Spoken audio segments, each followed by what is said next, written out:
welder to weld cast aluminum. Let's talk about it. First off, turn that bitch on. Secondly, set that bitch to AC mode. If you don't have AC mode, you're going to change the leads on your welder. In my personal experience, welding cast aluminum, you are going to want a 60-40 balance towards cleaning action for cast, and even maybe closer to 65-35. It just seems to weld better there, especially for the first couple of passes. After you get about 2 passes in, you can go back to like a 50-50 blend or a 60-40 blend, however you want. But getting that shit, getting all the oil and the old casting impurities out, it seems to work better first couple of passes on a more cleaning action setting. As far as the amps go, I can make a recommendation on amps, but you're just gonna have to play it by ear. I usually start off with way more than I think I need and then taper it back from there.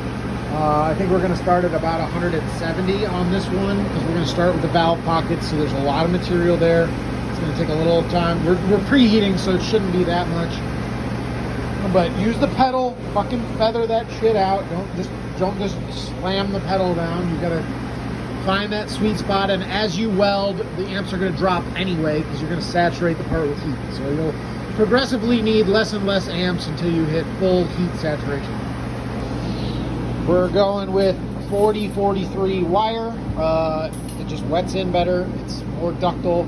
It's less prone to cracking, and it just all around 40-43 is one of my favorite wires to use, unless I'm doing something that's going to take a lot of impact all the time. This is going to take some impact, but it's mostly combustion impact, like not like something getting hit all the time. Somebody's going to ask me like what to preheat the material to. I've done it multiple ways. I've done it at 200 degrees with temp sticks. I've shot it with the laser. I've done it a million different ways, and honest to God, it really doesn't matter. As long as you get it up to a consistent temperature, like the whole part up to a consistent temperature, it's gonna do what it wants. Definitely don't weld it cold though. I have tried. As an experiment, I tried to weld it cold one time, and it did not go well. Lots of cracks formed, and I had to go back and fix all of that shit, and that's not fun, so don't do that. In my experience, it did not make a difference whether I heated it to 250 degrees or 400 degrees. It all welded. It seemed to all weld the same, but I am not a metallurgist. I don't claim to be an expert on welding cast aluminum. I've just done it a lot, and I weld a lot of aluminum. This just seems to be what works for me. So I just get it up to temperature, and bring it over to the table, and I start welding. The welding process keeps the heat up, so I don't have to keep preheating it. But one of the reasons I've been putting this off for so long is because you kind of got to do it all at once. You can't start welding and then stop and then do another part. Like, you got to weld it all kind of in stride. Now I will stop after I do the valve pockets, let this cool all the way down, and then redo the exhaust, because I'm not 100% sure how I'm going to do the exhaust yet, but we'll figure that out when we get there. All right, for this setup, we're going to use 1/8" tungsten. We're going with E3. I like the way that welds on aluminum. It doesn't spit too much. It doesn't throw impurities into the weld. So I like this tungsten. We're going with 1/8" because 170, 60, 170 amps is a lot for 330 seconds. And we're going to go with the number 8 distributor. And I don't like the gas lenses. I don't like the way that the gas lenses weld with aluminum. So I go with the regular distributor. And yeah. That's the setup. Now, another thing that I've found is stick out is really important to welding aluminum in general, but cast aluminum a lot, even more so. The stick out is like next to nothing. Once this is a ball, this will be almost to the inside of the cup. This fucking thing with focus. But yeah, it'll be almost to the inside of the cup. Again, I can't explain to you exactly why that is. That just is where it welds good. Why it welds better there than with a little bit more stick out is beyond me, but it just does. So that's what I'm doing. All right, real quick, we switched off to the number 8 cup. We went to a number 5 cup because it wasn't flowing down into the center like I wanted. It's giving me a pocket like that. So we'll go back, we'll die grind that out, and we will fill it back in. We are on, like I said, a number 5 cup now. We got good flow down into the corner, just like that. And we'll finish this out and then go back and do the other pocket. All right, so we're 2 passes in. It's clear to me that it's gonna take a lot more TIG wire than I thought, but it's looking good. It's cleaning up, it's welding up nice now. Second pass should look like that. Important, if you have any like black impurities that are just sitting on top of the weld, even if you don't, you should take a wire brush and brush this off every time. Gets rid of all the oxidation that sits on top. Makes the next weld bead sit really nice. Third bead came out good. Working on the 4th one now. Now, here's where I've gotten myself into trouble before. Don't try to be fucking Picasso. Just fill it up way more than you need, because it's aluminum, it machines easy. So fill it up more than you need, because if you don't have some in some spots, it's a pain in the ass to go back, preheat everything, just to add a couple of extra, you know, inches to something, or inches, fucking millimeters to something. You know what I fucking mean, just fill it up.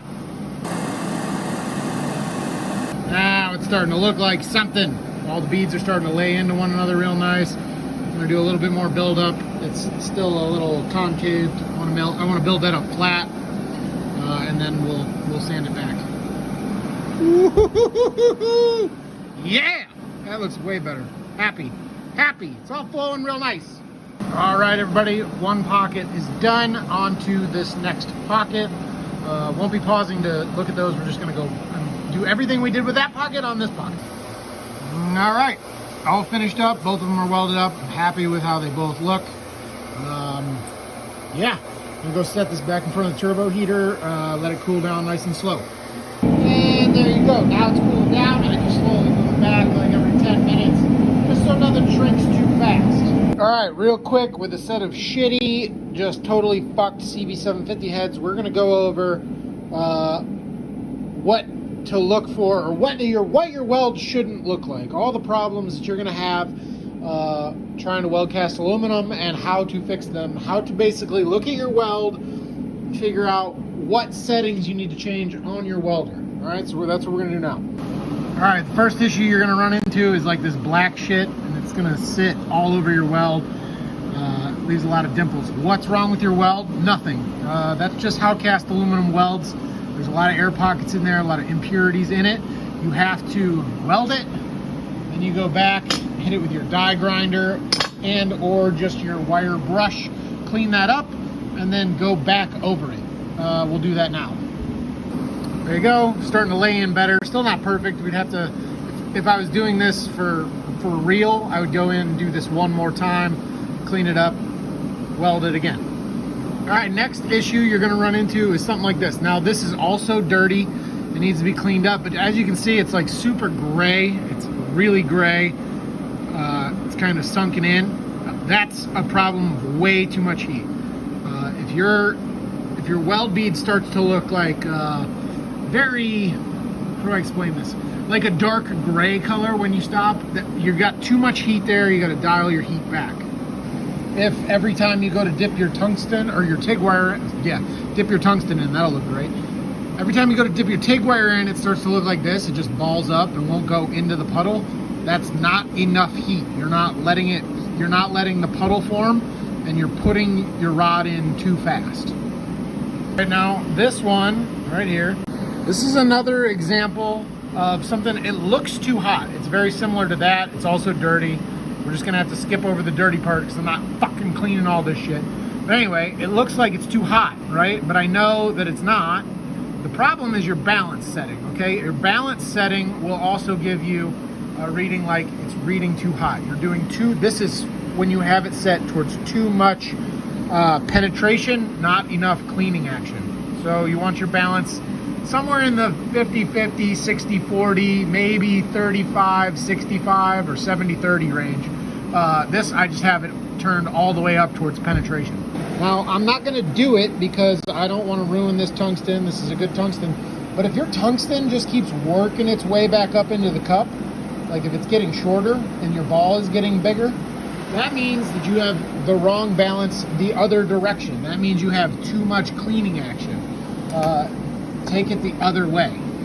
If your weld looks like this, it's going to look really dirty, really gray, and this, like, again, the TIG wire just won't go into it. Like, no matter how much I push the TIG wire in, it just balls up like this. That's most likely a gas flow problem. I've got the gas flow set to 10 SCFM right now. That's way too low. You're going to want 25 to 30. We'll do if it's too high. As you can see, too high is not all that bad of a problem. So, you know, err on the side of too high, but you're going to burn through a lot of gas that way. I got it set at 50 SCFH right now. So I'm just going to use a shitload of gas that I don't need to really use. There you go. That should cover all the potential issues that you're going to run into when you're welding cast aluminum.